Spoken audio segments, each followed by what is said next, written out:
Nufuzli tadbirda ishtirok etishni istagan yoshlar uchun ajoyib imkoniyat. O'zbekiston 2026-yilda 58-chi Xalqaro kimyo olimpiadasiga mezbonlik qilishi munosabati bilan xalqaro volontyorlik dasturiga start beriladi.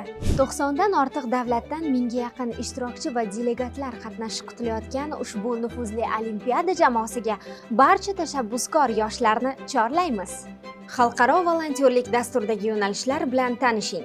Laboratoriya volontyori, ilmiy jarayonlarda bevosita ishtirok etish, ekskursiya gid volontyori, O'zbekistonning madaniy merosini targ'ib etish, delegatsiyalar bilan ishlash yo'nalishi, xalqaro delegatsiyalar faoliyatini muvofiqlashtirish, media va axborot yo'nalishi volontyori, muhim lahzalarni tarixga aylantirish.